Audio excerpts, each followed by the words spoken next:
Once upon a time, hidden beyond the silver mountains, there was a sparkling kingdom called Crystal Vale.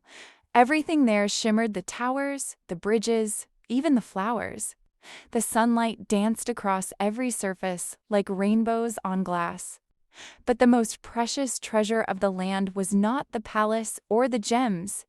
It was Princess Seraphina, the glass princess, born with skin that shone like crystal and a heart as pure as morning dew. Princess Seraphina was loved by all, yet she carried a deep secret. Her glass body was fragile. If she became too sad or angry, cracks would appear on her hands. Her parents, King Alden and Queen Morel, kept her safe inside the castle walls, away from the dangers of the world. Seraphina often stood by her window, gazing at the open fields, dreaming of running barefoot in the grass like ordinary girls. One misty morning, an old woman in a silver cloak came to the castle gates, holding a single glowing rose. "I bring a gift for the princess," she said. When the queen met her, the woman whispered, "Your daughter's glass is beautiful, but bound by fear. Only courage can make her whole." Before anyone could ask more, the woman vanished, leaving the rose shining softly in Seraphine's hands. That very night, a loud storm struck Crystal Vale. Lightning flashed, thunder roared, and in the chaos, a shadowy creature crept into the castle, the Mirror Raven, a dark spirit jealous of all things beautiful. It swooped into Seraphine's room and stole the glowing rose. Startled, the princess chased it down the long marble hall, but as she reached the staircase, she slipped and fell. A small crack appeared on her arm, glowing faintly. When Seraphina awoke, she saw the mark had not vanished. It glimmered like a tiny lightning bolt under her skin.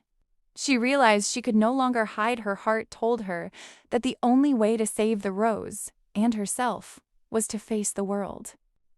So before dawn, she wrapped herself in a cloak and left the castle quietly, beginning her first adventure beyond the glass gates. Seraphina entered the dark forest of echoes where every sound repeated like whispers.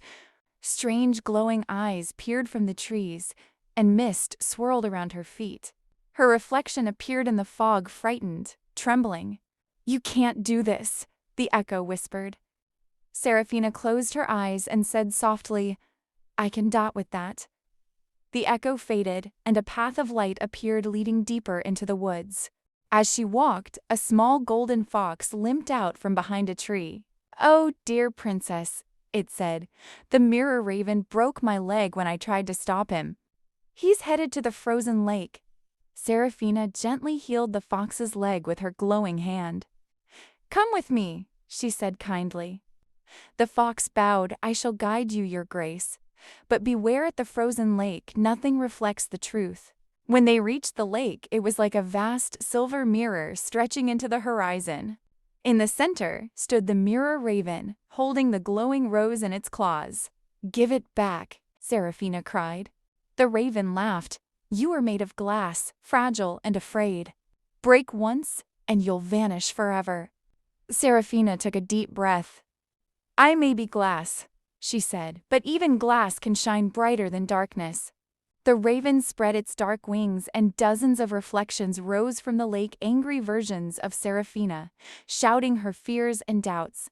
"You are weak, you can't survive," they screamed. But Seraphina touched her heart and whispered, "I am not my fear."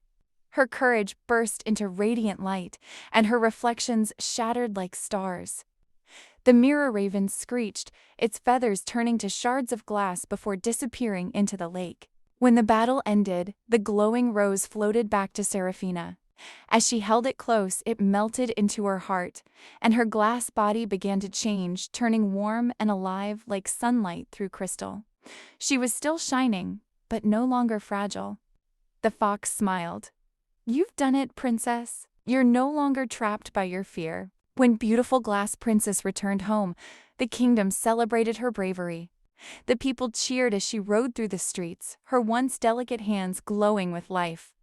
The king and queen wept with joy, realizing their daughter had found her strength not in hiding, but in facing the unknown.